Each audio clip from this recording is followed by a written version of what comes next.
여러분 오늘은 추수감사 주일입니다. 추수감사는 영어로 하면 뭐 어떻게 되죠? 네, 맞아요. 똑똑한 분들 너무 많습니다. 땡스기빙입니다. 땡스기빙. 땡스와 기빙이 합쳐진 말입니다. 감사와 받는 것과 주는 것이 같이 있는 것이 추수감사입니다. 그래서 사실은 추수감사절은 우리가 받은 것이 있는 만큼 또 나누는 삶이 우리 가운데 있어야 하는 것을 또 기억하게 하는 그런 날이기도 합니다. 그래서 여러분 많이 받으시면 많이 나눠주시고 또 많은 것을 누리시는 사랑하는 여러분 되기를 주님의 이름으로 축원합니다. 여러분 오늘도 우리에게 주신 많은 나눔이 있기를 소원합니다. 아멘. 하나님께서 많은 것을 또 과외도 주시고요, 또 맛있는 음식도 주시고요, 그리고 또 나눔을 통해서 풍성함이 있을 줄 믿습니다. 여러분 하나님께서 우리에게 주신 은혜들 우리가 꽉 쥐고 살면은 우리 삶이 굉장히 좁아지고요, 그리고 펴고 살면 우리 삶이 풍성해집니다. 그래서 오늘 오전에 이 이야기를 또 했었는데 우리 다 같이 또 한번 듣기로 합니다. 여러분 양손을 쫙 펴 보시고 여러분이 하나님께서 주시는 선물이 있다면 어떻게 받으시겠어요? 한번 나타내 보십시오. 어떻게 받으시겠어요? 맞아요. 여러분 하나님께 주신 은혜가 엄청 있어요. 그런데 여러분이 든 손의 크기만큼 하나님께 주실 줄 믿습니다. 여러분 다시 묻겠습니다. 여러분 하나님께서 어떤 은혜를 주실까요? 여러분 어떤 그릇이 되겠습니까? 다시 표시해 보세요. 예, 아멘. 하나님께서 우리 주신 은혜는 준비된 손만 그릇만큼 주십니다. 그런데 이것을 하나님께서 주신 은혜를 받고 꼭 잡고 살면 하나님께서 더 새로운 걸 주시 못해요. 왜냐하면 받을 손이 없잖아요. 그래서 우리 받은 게 있으면 펴야지, 또 나눠줘야지 하나님께서 더 큰 그릇이 우리에게 또 큰 그릇으로 준비시켜 주시고 또 새로운 축복을 우리에게 주실 줄 믿습니다. 여러분 혹시 일본인의 소설 가운데 침묵이라는 소설 아십니까? 침묵 모르세요? 엔도 슈사쿠의 침묵 모르세요? 아시는 분 없어요? 책을 안 좋아하세요? 아니면 읽었는데도 말씀 안 하시는 거예요? 정말 모르시는 거예요? 예, 여러분 엔도 슈사쿠라는 인물이 굉장히 일본에서 잘 알려져 있고요, 한국에서도 굉장히 잘 알려져 있습니다. 그래서 침묵이라는 소설이 아주 유명한데 영화로까지 만들어졌어요. 그래서 할리우드에서 영화도 만들어서 개봉을 했었더랬습니다. 영화 제목 아세요? 양들의 침묵이 아니고 사일런스예요. 그 사일런스, 침묵이죠. 침묵. 엔도 슈사쿠는 그의 소설 침묵을 통해서 일본 땅에 순교한 사람들을 또 순교한 사람들에 대한 슬픔과 또 신의 침묵에 대해서 기록합니다. 그래서 그러면서 우리 침묵을 읽어보면 엔도 슈사쿠가 이런 말을 해요. 왜 신께서는 아무런 이렇게 예수 믿는 사람이 죽는데 아무런 말씀을 하고 있지 않는가 하는 질문을 던집니다. 그래서 여러분 나가사키에 가면요, 많은 그 카톨릭의 순교지라고 하죠. 그래서 많은 사람들이 그곳에서 크리스찬이라는 이유로 많이 죽었다고 합니다. 그래서 80만 명 이상의 사람들이 죽었다고 말을 하기도 해요. 정확한 수치는 제가 알 수가 없습니다. 그렇지만 많은 사람이 죽은 건 좀 확실하고, 그렇기 때문에 오늘날도 저기 카톨릭에 있는 신부님들은 여기에 순교지 탐방으로 해서 많이 이곳을 방문하기도 합니다. 여러분 나가사키 소토메라는 곳이 있는데 제가 한 달 전입니까? 갔다 왔거든요. 거기에 가면 엔도 슈사쿠의 기념관이 있어요. 그 기념관에 가면 굉장히 유명한 글귀가 있습니다. 침묵의 비라는 글귀가 있어요. 그 침묵의 비라는 글귀에 어떤 글이 적혀 있냐면, 닌겐가 곤나니 카나시노니 시오 카미와 우미와 아마리니 아오이노 데스. 인간은 이렇게 슬픈데 바다는 푸르기만 합니다. 이런 글귀가 적혀져 있습니다. 앤더 슐사크가 질문하는 것이 이겁니다. 그리스도인들이 순교할 때 하나님은 도대체 어디에 계셨습니까? 하는 질문을 던집니다. 주님은 어디에 계십니까? 여러분, 우리는 이와 같은 질문에 우리 삶 가운데도 늘 경험하게 됩니다. 그리고 실제로 이러한 질문에 대답을 얻지 못하고 주님을 떠나는 사람도 많이 있다는 사실을 우리가 알게 됩니다. 그러나 우리가 꼭 기억해야 될 사실은, 알아야 될 사실은 그다음 그때에, 참으로 우리가 어려움을 경험할 그때에 하나님께서는 멀리 계시지 않고 아주 가까이에 계신다는 것입니다. 믿으세요? 믿어지세요? 여러분, 아멘 한 사람은 믿음으로 사는 사람입니다. 오늘 저희가 읽은 말씀은 예수님께서 십자가에 못 박히는 그런 장면에 기록한 말씀입니다. 예수님께서 십자가에 못 박히는 그런 장면을 저희가 보면요, 읽으면서 보면 우리는 하나님 도대체 어디에 계십니까? 라는 질문을 하게 됩니다. 우리 삶 가운데서도 어려움이 닥쳐올 때도 우리는 하나님 어디 계십니까? 하나님 어디에 계세요? 라는 질문을 하게 됩니다. 하나님, 내 삶의 앞길이 안 보이는데, 내 장래가 보이지 않는데 왜 나에게 긴박한 이런 상황이 있는데 하나님께서는 왜 아무런 말씀도 하지 않으십니까? 이런 질문을 하기도 합니다. 그때에 여러분, 하나님께서는 어디에 계셨을 것 같습니까? 여러분, 오늘날 2000년대를 사는 우리는 이미 예수님께서 부활하셨기 때문에, 부활한 사실을 알고 있기 때문에 답답하진 않지만, 그 당시에 예수님이 십자가에 못 박히 그 당시에 있었던 사람들에게 있어서는 도저히 그 상황이 이해가 되지 않았을 것입니다. 특히 예수님을 쫓아다녔던 그 사람들은 도저히 이해가 되는 상황이 아니었을 것입니다. 여러분, 우리가 알 수 없는 그 순간에 그냥 하나님께서 잠잠히 침묵하실 그때에 여러분, 하나님께서는 어떤 마음을 가졌을 것 같습니까? 만약에 우리가 그 시대로 간다면 우리는 이해가 안 되는데 하나님께서는 어떠한 마음으로 그 장면을, 그 사건을 바라보고 계셨을까요? 이런 생각들이 우리에게 필요한 것 같습니다. 여러분, 하나님께서는 아마도 십자가 위에서 고통당하시는 자신의 독생자 아들 예수를 보시면서 정말 아파하셨을 것입니다. 정말 자신의 아들이 죽어가는 모습, 고통당하는 모습을 보면서 정말 아파하셨을 것입니다.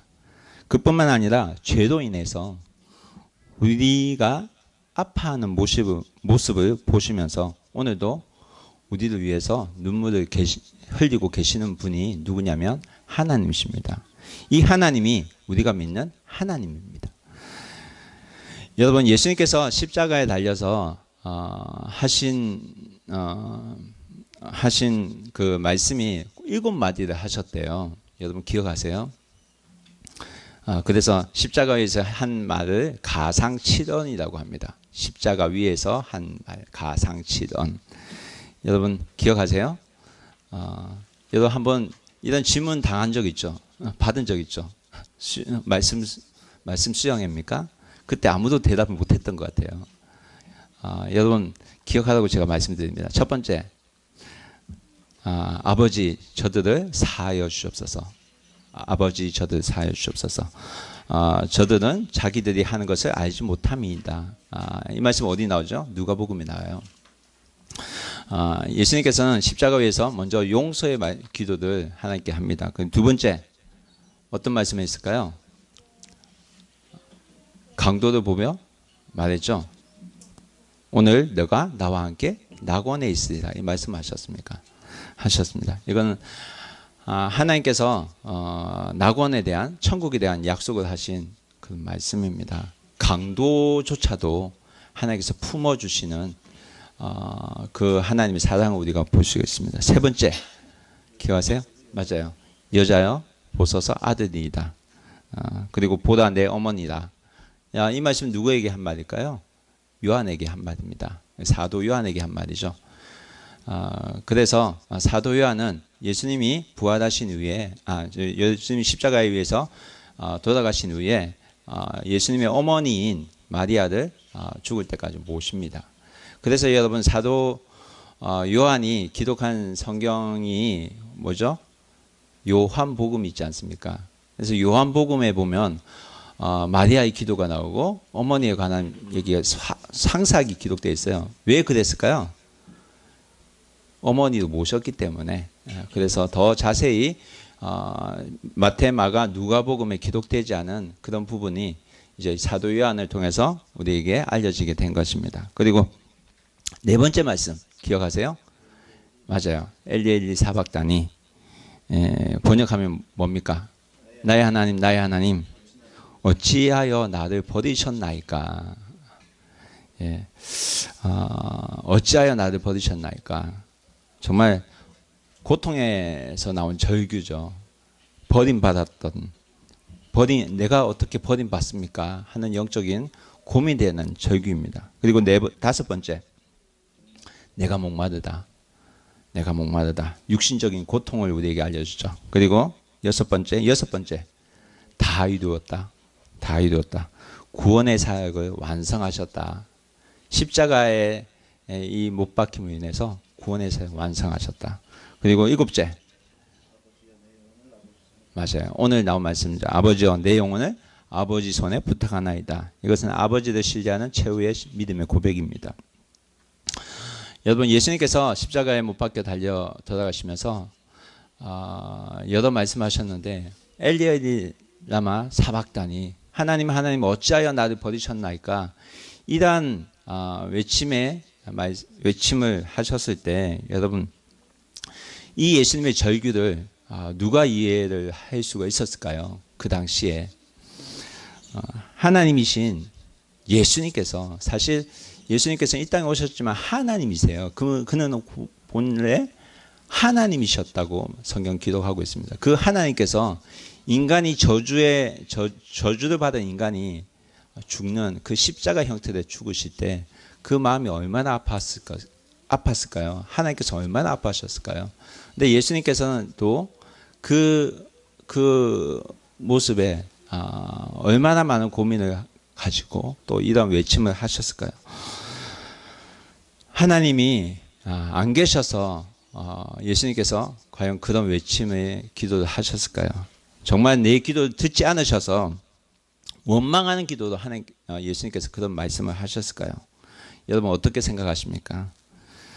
누구나 이 성경을 읽으면 이 부분에 있어서 약간 혼란이 됩니다. 그러나 여러분 이 절규의 기도, 엘리 엘리 라마 사박다니라는 기도는 이렇게 해석하면 우리가 이해가 됩니다. 나의 하나님, 나의 하나님, 나를 버리실 만큼 이 사람들을 이토록 사랑하십니까? 나를 버리실 만큼 이 사람들을 정말 사랑하십니까? 여러분 이렇게 들려질 때에 예수님의 그 절규가 우리는 비로소 이해가 되어집니다. 이 독생자 대신 하나뿐인 아들 예수님이 이 죽어가는 모습을 보고 하나님은 얼마나 슬퍼하셨을까요? 여러분 오늘 누가복음 46절 말씀 함께 다 같이 읽어보겠습니다. 시작. 함께 읽겠습니다. 시작. 때가 제60쯤 되어 해가 빛을 얻고 온 땅에 어둠이 나여 제90까지 계속하며, 여러분 제60쯤 해가 빛을 잃었다고 합니다. 빛을 잃었다고 합니다. 제6시가 언제일까요? 언제일까요? 아세요? 이 제6시는 낮입니다. 대낮이에요. 그래서 성경에서 말하는 그 시간과 저희가 생각하고 있는 시간은 많이 다릅니다. 이것을 설명은 다음에 시간 있을 때 하고요. 여러분 하나님께서는 이 땅에 빛으로 오셨습니다. 그래서 하나님 빛이시다라는 말씀을 우리는 성경 속에서 보게 됩니다. 그런데 오늘 이 시간 하나님께서 그 빛을 거두어 가시고 어두움에 임하시는 것을 우리가 보게 됩니다. 이 어둠이 뭘까요? 이 어두움은 바로 하나님과 슬픔과도 같은 것입니다. 빛으로 오신 그분이 이제 어둠 속에 거하십니다. 자신의 아들을 사람들에게 그냥 내어주셨기 때문에 하나님께서는 어둠으로 자신의 슬픔을 표시하셨습니다. 사실 우리가 하나님을 생각하면 도저히 이해가 되지 않는 아버지입니다. 이 하나님을 어떻게 이해할 수가 있겠습니까? 자신의 아들을 내어주기까지 우리를 사랑하신 분. 사도 요한은 이러한 하나님을 다음과 같이 소개합니다. 요한복음 3장 16절 말씀. 우리 다 아시는 말씀이죠. 함께 읽어보겠습니다. 시작.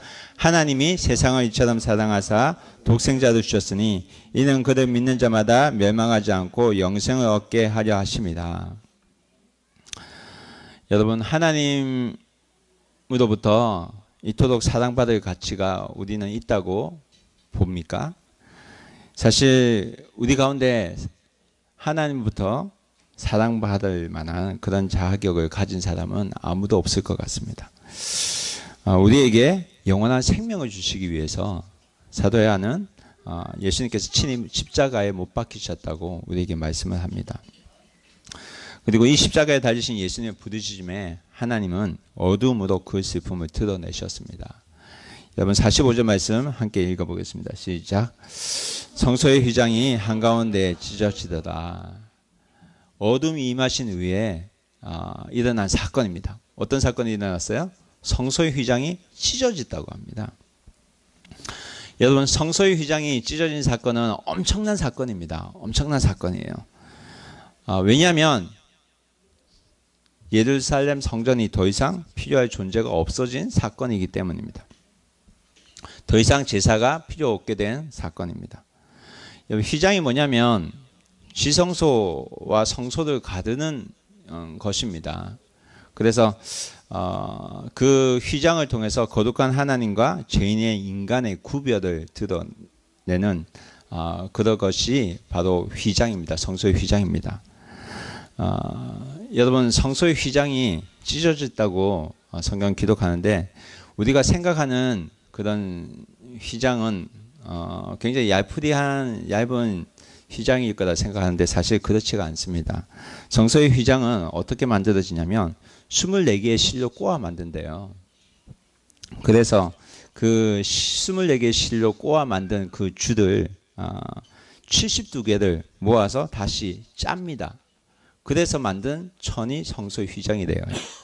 그래서 여러분 그냥 우리 커튼과 같은 그런 것이 아니라 두께가 있어요. 두께가 약 10cm입니다. 한 이 정도 돼요. 9.34cm라고 해요. 그리고 길이가요. 성소의 길이가 22m가 된다고 합니다. 22.4m. 그리고 넓이가 얼마나 되냐면 11m예요. 11.2m. 그래서 사실 엄청나게 큰 휘장이에요. 엄청나게 큰 천이죠. 천같이 보여요. 10cm 되는 천을 봤어요? 저는 본 적이 없어요. 여러분 이거를 사실 이것을 만들었을 때 이것을 정결하게 한다고 이것을 정결례탕이라고 하는데 그곳에 담갔다가 다시 성소에 옮겨서 사용을 했다고 합니다. 그런데 이때에 한두 사람이 옮길 수가 없었대요. 몇 명이 동원된 줄 아세요? 다는데 300명이 동원됐대요. 300명. 그러니까 어마어마한 큰 휘장이죠. 300명이 힘을 모아서 옮겨야 될 정도의 그 엄청난 무거운 그런 천입니다. 근데 이 휘장이 예수님께서 십자가에 돌아가실 때 어둠이 임할 때 찢어졌다고 했어요. 여러분 이 휘장이 자연적으로 찢어질 퍼센테이지가 얼마나 될 것 같아요? 제로거든요. 사실 아무리 생각해도 불가능한 일입니다. 그래서 성소의 휘장이 찢어진 사건은 굉장히 초자연적인 사건입니다. 하나님께서 하시지 않으면 찢을 수가 없는 그런 천이에요. 근데 그 천이 찢어졌다는 거예요. 여러분 하나님밖에 찢을 수 없는 휘장입니다. 누가 찢으셨을까요? 맞아요. 하나님께서 찢으셨습니다. 여러분 우리가 하나님 앞에 나아갈 때에 도저히 갈 수 없는 담이 있다는 거 아세요? 그 담이 뭐냐면 죄입니다. 죄. 죄가 뭡니까? 하나님 없이 내가 하나님과 같이 내 마음대로 살 수 있다고 생각하는 것이 바로 죄입니다. 도덕적인 규범을 말하는 것이 아니라 하나님과 관계가 끊어진 것이 바로 죄라고 합니다. 이 죄로 인해서 우리와 하나님과 사이에는 늘 가로막혀져 있습니다. 그래서 성경은 이런 말씀을 합니다. 이사야서 59장 2절 말씀. 다 같이 함께 읽어보겠습니다. 시작. 오직 너희 죄악이 너희와 너희 하나님 사이를 갈라놓았고 너희 죄가 그의 얼굴을 가리워서 너희에게서 듣지 않게 안시게 합니다. 죄가 가로막혀 있기 때문에 우리가 하나님과 소통이 잘 안 되고 있습니다. 여러분, 이 죄의 두께가 사실 휘장의 두께와도 같은 거예요. 내 힘으로는 찢을 수도 없는 그런 것이 바로 죄입니다. 하나님과 나와의 막힌 그런 담입니다. 여러분, 이 죄로 인해서 죄가 이 땅에 들어오고 난 이후에 사람이 어떻게 됐죠? 여러분, 아담과 하와가 죄를 범하고 난 다음부터 어떻게 됐습니까? 에덴의 동산에서 어떻게 됐어요? 쫓겨났죠. 추방되었잖아요. 그리고 어떻게 됩니까? 수고하지 않으면 먹고 살 수 없게 되었어요. 이 땅에 죄가 들어와서 사람도 수고해야 되고 사람도 땀을 흘려야 먹고 살 수 있게 되었고 사람뿐만 병이 든 것이 아니라 사실은 이 땅도 병이 들기 시작했습니다. 그래서 이 하나님께서 처음에 창조하셨을 때 심히 좋았다라고 하는 이 세상이 점점 병들기 시작합니다. 왜 병들기 시작했을까요? 이 땅에 죄가 들어왔기 때문에. 죄가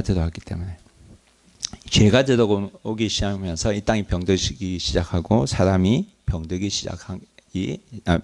시작하게 된 것입니다. 그래서 죄가 들어온 이후에 우리는 하나님께 감히 나아갈 수 없는 존재가 되었어요. 하나님께 나아가기 위해서는 하나님께서 방법을 가르쳐 주셨는데 그것은 뭐냐면 동물의 피를 요구하셨죠. 희생의 제사를 요구하셨습니다. 그래서 하나님 앞에 나아가기 위해서는 동물의 피가 필요로 하게 된 것입니다. 그런데 이 동물의 피로 형성된 것이 뭐냐면 제사거든요. 제사. 근데 하나님께서 이 성소의 휘장을 찢으셨다는 것은 무슨 뜻이냐면 더 이상 이런 제사가 필요 없게 됐다는 것입니다. 성소의 휘장이 찢어졌기 때문에 이제는 누구나 제사장을 거치지 않고 동물의 피를 거치지 않고 직접 하나님께 나아갈 수 있는 놀라운 사건이 일어나게 된 것입니다. 그래서 이 사건이 언제 일어났냐면 예수님께서 십자가에서 마지막 말씀을 하시기 전에 돌아가시기 전에 일어난 것입니다. 내 영혼을 아버지 손에 부탁하나이다. 이 말씀을 하시기 전에 사실 예수님께서는 이전에 이 사건이 있기 이전에 우리에게 이러한 일이 일어날 것에 대해서 우리에게 알려주셨습니다. 어떤 사건을 통해서 알려주셨죠? 성만찬을 통해서 알려주셨어요. 성만찬이 뭡니까? 예수님의 몸과 피를 먹고 마시는 거죠. 이 성만찬을 통해서 예수님께서는 우리의 몸이 제사의 제물로 하나님께 드려줄 수 있다는 것을 우리에게 알려주시고 본인께서 예수님 자신이 하나님 앞에 우리를 대신할 희생양으로 하나님께 드려질 것에 대해서 우리에게 알려주셨습니다. 그래서 여러분 히브리서 10장 19절 20절 말씀 이 말씀입니다. 다 같이 읽어보겠습니다. 시작. 그러므로 형제들아 우리가 예수의 피를 힘입어 성소에 들어갈 담력을 얻었나니 20절 그 길은 우리를 위하여 휘장 가운데로 열어놓으신 새로운 살 길이요 휘장은 곧 그의 육체니라. 아멘. 그래서 이 휘장을 예수님께서 하나님께서 찢으셨어요. 예수님의 육체를 찢으셨어요. 그래서 우리가 하나님께 나아갈 새로운 길을 얻게 된 것입니다. 우리에게 새로운 살 길이 생기게 된 것입니다. 여러분 지성소와 성소를 가르는 휘장이 없는 성전은 더 이상 성전이 아닙니다. 구약 시대의 제사는 이미 끝이 났습니다. 그래서 이제는 우리가 예수 그리스도 보여도 예수 그리스도의 능력으로 그 피의 능력으로 언제나 어디서나 24시간 하나님 아버지께 우리가 나아갈 수 있게 된 것입니다. 여러분 사실 우리는 아무런 자격도 없어요. 거룩하신 하나님을 부를 자격도 없고 그 앞에 거룩하신 하나님의 앞에 설 자격이 전혀 없습니다. 죄를 짓고도 예수님의 이름으로 용서를 받는 이런 뻔뻔한 자격을 예수님께서는 우리에게 허락해 주셨어요. 뻔뻔하게도 주님 앞에 나아갈 수 있는 그런 은혜를 우리에게 주셨기 때문에 우리가 감히 하나님 앞에 나아갈 수 있게 된 것입니다. 여러분 예수님의 피와 살과 피가 우리 안에 들어오기만 하면 우리는 하나님께서 하나님 앞에 나아갈 수 있는 특권이 있다는 사실을 여러분 믿으시기 바랍니다. 그래서 이것이 은혜이고 이것이 복음인 것입니다. 이것이 기쁜 소식이라는 거예요. 그런데 중요한 것은 이 일을 누가 진행하셨는가 하는 겁니다. 누가 진행하셨어요? 하나님께서 하셨다는 거죠. 하나님. 성소를 찢으신 것은 누구십니까? 하나님께서 하셨죠. 왜? 하나님께서 약속하셨기 때문에. 하나님은 약속하신 것을 꼭 이루시는 분입니다. 언약하신 것을 하나님께서 성취하시는 분입니다. 그 약속의 말씀이 있기 때문에 오늘 우리가 살아있고 오늘 우리가 하나님 앞에도 나아갈 수 있게 된 것입니다. 여러분 예수님께서 십자가에 달려 돌아가신 후에 우리에게는 새로운 시대가 열렸습니다. 하나님과 새로운 관계를 맺을 수 있는 새 시대가 열리게 된 것입니다. 그래서 우리는 하나님과 우리 사이에 막 가로막혀 있는 이 휘장이 찢어진 것에 대해서 정말 기뻐해야만 합니다. 그런데 여기서 더 놓치면 안 되는 것이 하나 있는데 이건 뭐냐면 기뻐하는 것으로 그냥 끝나면 안 된다는 거예요. 여러분 기뻐하는 것으로 그냥 끝이 나면 이단으로 빠져요. 어떤 이단으로 빠진지 아세요? 구원파로 빠져요. 구원받으면 그 이후는 마음대로 살아도 된다는 거예요. 여러분 예수님께서는 그것을 끝이라고 말씀하지 않으셨습니다. 여러분 휘장이 찢어졌다는 것은 예수 그리스도의 살과 피로 인해서 이제부터는 동물의 피, 양의 피가 없이 우리 몸으로 예배드릴 수 있게 되었다는 것을 의미하는 것입니다. 예수님의 살과 피를 먹은 우리가 이제는 우리 몸으로 하나님 앞에 제사를 드릴 수 있게 되었다는 겁니다. 그래서 사도 바울은 우리에게 다음과 같이 권면합니다. 로마서 12장 1절에서 2절까지 말씀 함께 읽겠습니다. 시작. 그러므로 형제들아 내가 하나님 모든 자비하심으로 너희를 권하노니 너희 몸을 하나님 기뻐하시는 거룩한 산 제물로 드리라. 이는 너희가 드릴 영적 예배니라. 2절 말씀. 그래서 너희는 이세를 분별하지 말고 오직 마음을 새롭게 함으로 변화를 받아 하나님의 선하시고 기뻐하시고 온전한 뜻이 무엇인지 분별하도록 하라. 아멘. 믿으십니까? 여러분 예수님은 우리의 몸을 통해서 이제 예배를 받으세요. 예배를 어떻게 받으신다고? 우리의 몸을 통해서. 그래서 여러분 우리가 어떻게 살아야 됩니까?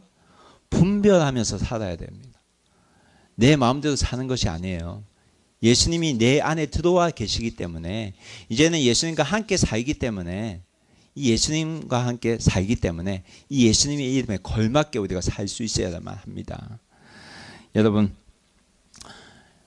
우리가 성찬에 참여하는 것은 우리가 예수 그리스도의 몸과 피를 입은 성령의 사람으로 예수 그리스도의 십자가의 능력을 지니게 되는 것을 드러냅니다. 예수님은 이제 나와 함께 우리와 함께 사신다고 약속하셨거든요. 여러분 내가 힘들고 어려울 때 나 혼자 있다고 사람들은 생각 많이 합니다. 그렇지만 여러분 바로 아셔야 돼요. 나 혼자 있는 게 아니라 예수님이 함께 계세요. 왜냐하면 예수님께서 죽으셨기 때문에 부활하셨기 때문에 누구를 위해서? 나를 위해서. 이 일이 있은 후에 예수님께서는 자신의 영혼을 아버지께 부탁합니다. 46절 말씀 함께 읽겠습니다. 시작. 예수께서 큰 소리로 불러 이르시되 아버지 내 영혼을 아버지 손에 부탁하나이다 하고 이 말씀을 하신 후에 숨지시니라. 아버지여 내 영혼을 아버지 손에 부탁하나이다. 아버지를 신뢰하는 최후의 고백입니다. 내 영혼을 아버지 손에 부탁하나이다. 여러분, 우리 뒤에는 하나님의 손이 있다는 사실 아세요? 어제도 그 얘기를 하더라고요. 우리 뒤에는 하나님의 손이 있습니다. 보이지 않는 하나님의 손. 그 손이 없을 때는 우리는 힘이 없어지고 죽게 됩니다. 하나님 손이 있기 때문에 우리가 움직일 수 있다는 것을 어제 다니엘 기도에 간증을 통해서 우리가 들을 수 있었습니다. 여러분, 예수님은 끝까지 하나님을 신뢰했습니다. 오늘 말씀을 통해서 예수님이 하나님에 대해 어떻게 이해했는지 우리가 알 수 있습니다. 내 영혼을 아버지 손에 부탁을 드립니다. 아버지를 신뢰했기 때문에 할 수 있는 말씀인 것 같습니다. 여러분, 우리가 가져야 할 믿음의 고백이 바로 이런 고백입니다.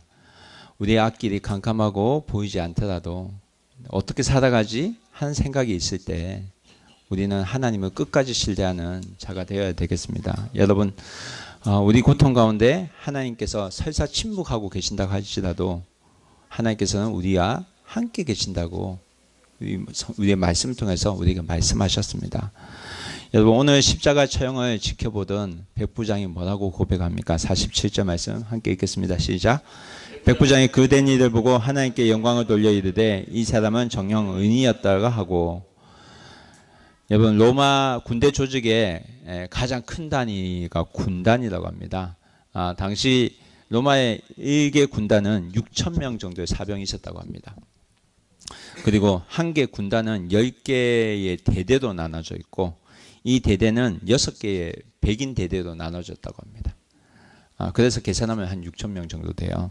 근데 이 100명, 이 백인 대대로 나눠진 대장이 뭐냐면 백부장이에요.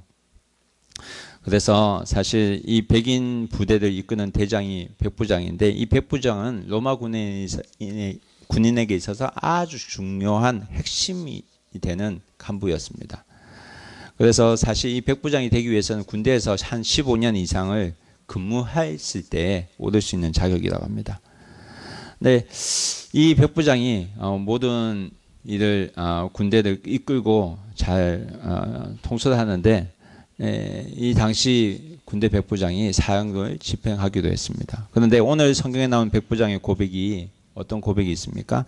예수님이 되어져 가는 그 일을 보고 뭐라고 고백합니까? 정녕 의인이었다고 고백합니다. 예수 믿지 않는 사람이 그 되어지는 것을 보고 의인이라고 할 정도로 예수님은 의인으로 돌아가셨습니다.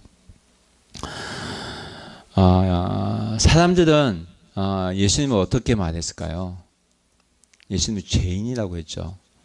여러분 48절 말씀 함께 읽어보겠습니다. 시작. 이를 구경하러 모인 무리도 그 된 일을 보고 가슴을 치고 돌아가고, 예수님이 십자가에 달려 돌아가시는 것을 구경하러 온 사람들이 있었습니다. 근데 이 무리가 다 되어지는 일을 보고 가슴을 쳤다고 합니다. 여러분, 왜 가슴을 쳤을까요? 왜 가슴을 쳤을까요? 의인을 죽였다는 죄책감에서 가슴을 쳤을 것입니다. 조금 전까지만 해도 이들은 예수 그리스도를 십자가에 못 박아라고 외쳤던 자들입니다. 자기들이 하고 싶은 대로 하면 쾌감을 느낄 것만 같았습니다. 자기들의 소원이 이루어지는 걸 봤습니다. 그러나 그 소원이 이루어지고 나서 생긴 일이 뭡니까? 가슴 치는 일이었다는 겁니다. 가슴을 왜 쳤을까요? 자신이 저지른 악행에 대한 두려움이 생겼기 때문입니다. 여러분, 죄를 짓고 나서 생기는 것이 뭐냐면 쾌감이 아니라 사실은 두려움이라는 사실을 아셔야 됩니다. 죄를 짓고 발 뻗고 사는 사람 아무도 없습니다. 죄를 지으면 행복할 것 같지만 내 마음대로 내가 원하는 것을 이루면 쾌감을 느낄 것 같지만 죄는 우리에게 행복과 전혀 반대인 두려움을 가져다 줍니다. 49절 말씀 함께 읽겠습니다. 시작. 예수를 아는 자들과 갈릴리로 따라온 여자들도 다 멀리 서서 이를 보니라.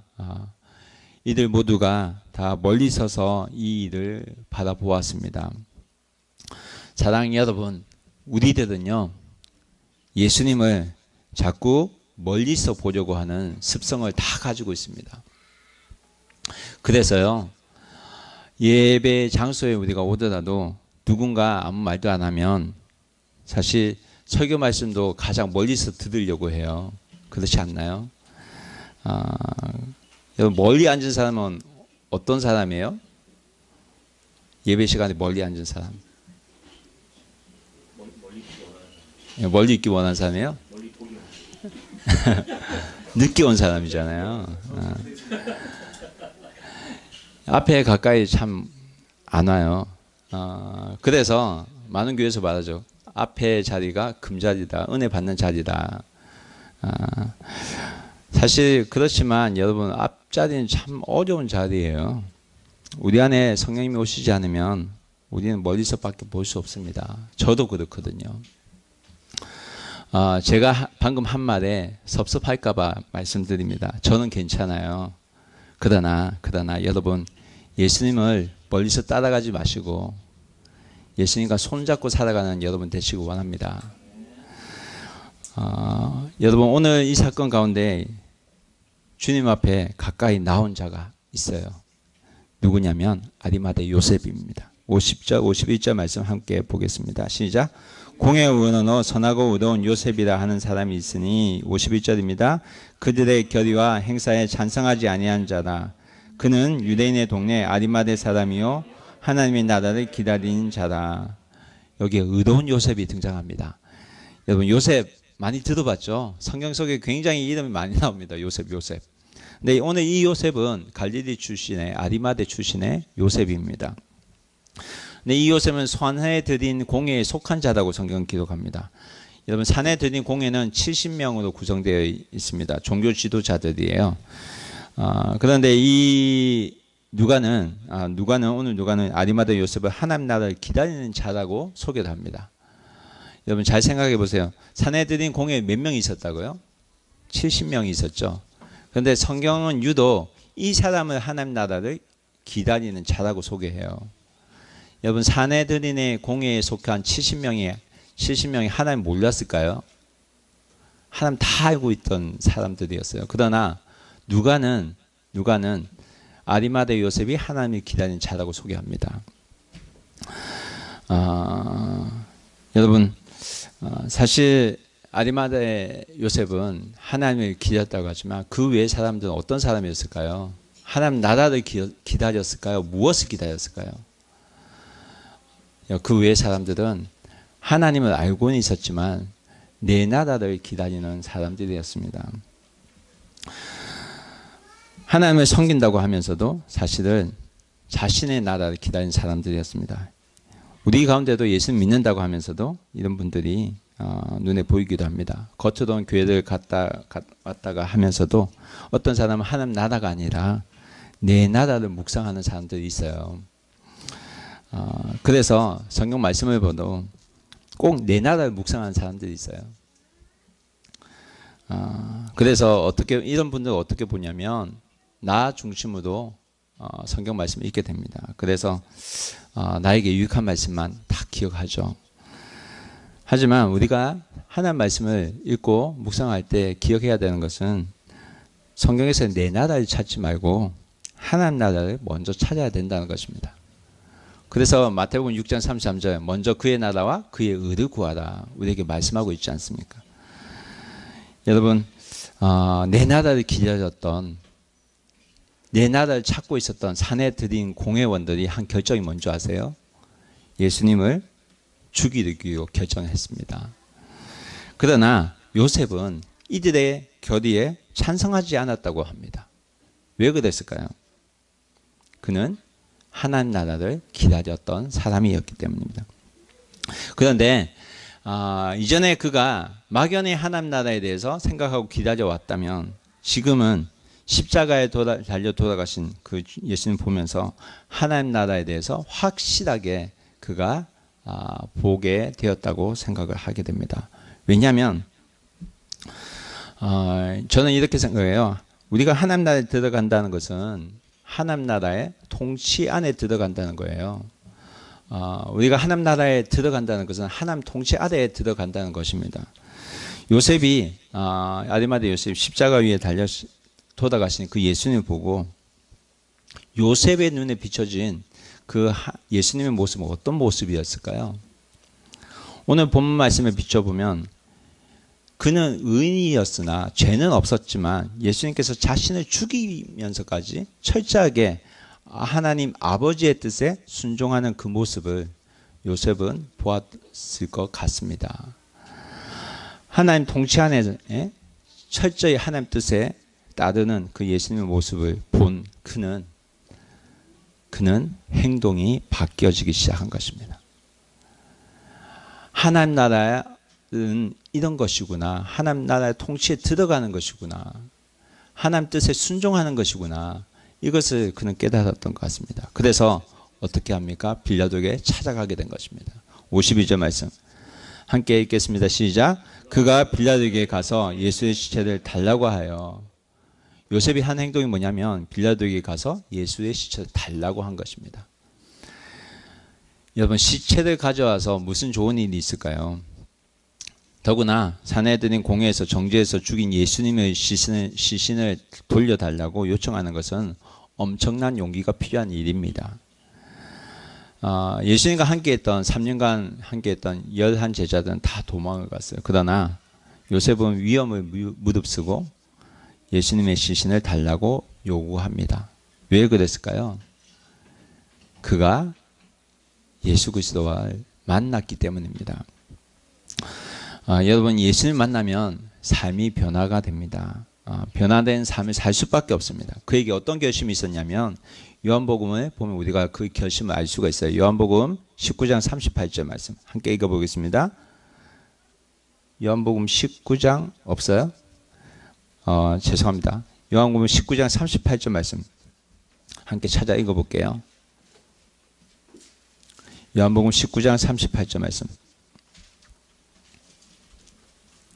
다 찾으셨나요? 요한복음 19장 38절 말씀.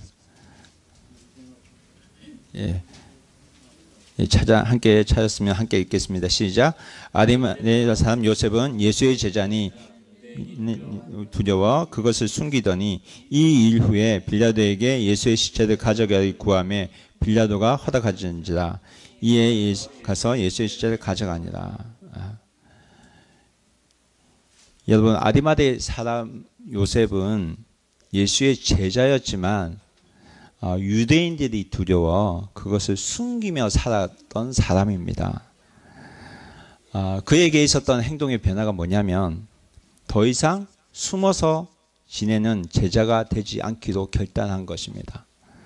예수님을 만난 사람은 숨어서 신앙생활 하는 자가 아니라는 것입니다. 시신을 수습해야 하는 일은 사실은 예수님이 제자들이 해야 할 일이었습니다. 그러나 사내들인 공회원이 할 일이 아니었어요. 반대로 생각하면 만약에 제자들이 예수님의 시신을 수습해서 사라졌었다면 예수님 부활하셨을 때 아마 여러 가지 오해가 많이 있었을까요? 어떤 오해가 생겼을까요? 제자들이 예수님 시체를 숨기고 부활했다고 거짓말한다, 이런 오해가 분명히 생겼을 것입니다. 그러나 아리마다 아는 요셉이 가져가서 이 부활 사건이 더 명확해집니다. 요셉은 아직 사람을 장사한 적이 없는 새 무덤을 분명하게 준비를 합니다. 그래서 그 무덤을 준비해서 예수님의 시신을 장사시킵니다. 53절 말씀 함께 읽겠습니다. 시작. 이를 내려 세마포도 사고 아직 사람을 장사한 일이 없는 바위의 반 무덤에 넣어두니. 여러분, 당시에 무덤을 만드는 것이 정말 쉬운 일이 아니었습니다. 왜냐하면 무덤을 만들 때 흙을 파는 것이 아니라 돌을 파야 됐기 때문입니다. 여기에 세마포도 사고 시신을 수습해서 안치하게 합니다. 그것은 정말 쉽지 않은 일입니다. 사실 우리가 산 사람을 따라다니는 것은 굉장히 쉽습니다.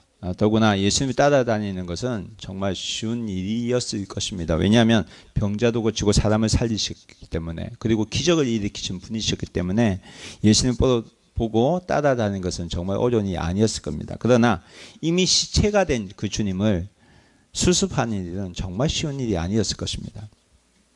그럼에도 아리마대 요셉은 이 일을 감당합니다.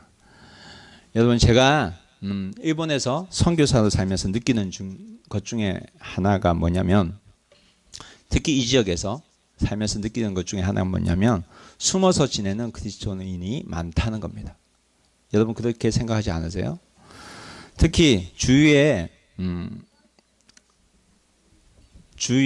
우리 살아가면 보면 내 주위에 크리스찬이 없거든요. 거의 없어요.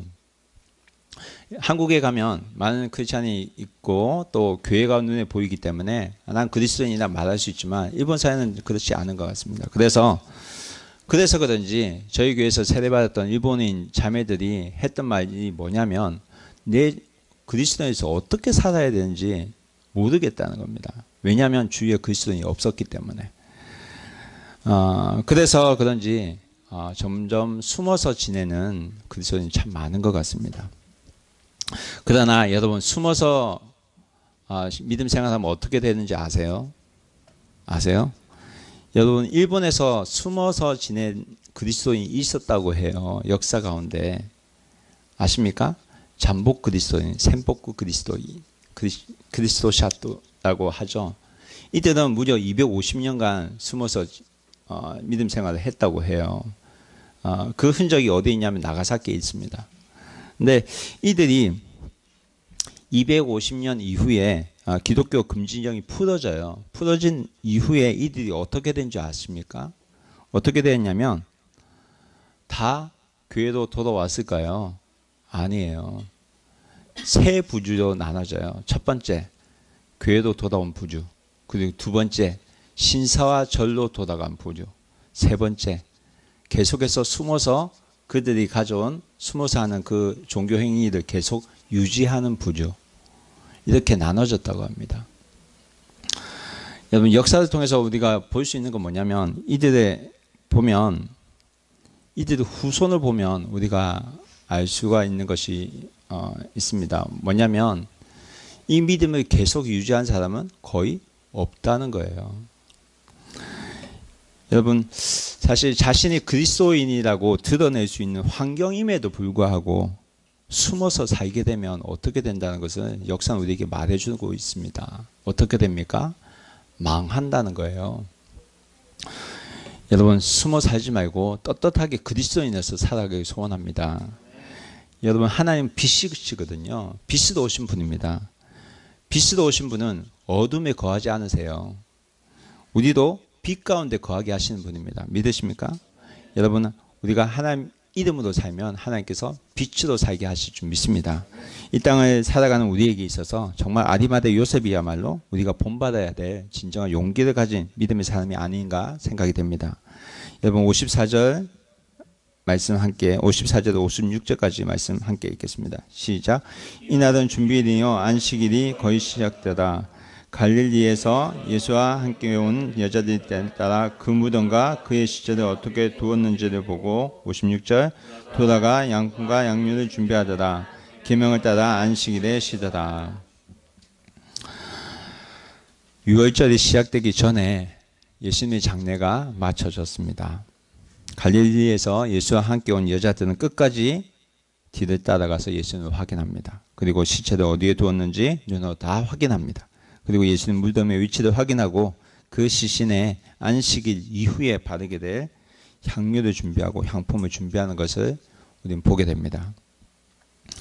사랑하는 여러분, 예수님께서 왜 친히 십자가에 달려 돌아가셨는지 오늘 말씀을 통해서 여러분 이해가 되셨습니까? 여러분 예수님께서 왜 십자가에 달려 돌아가셨습니까? 왜 이 길을 가셨을까요?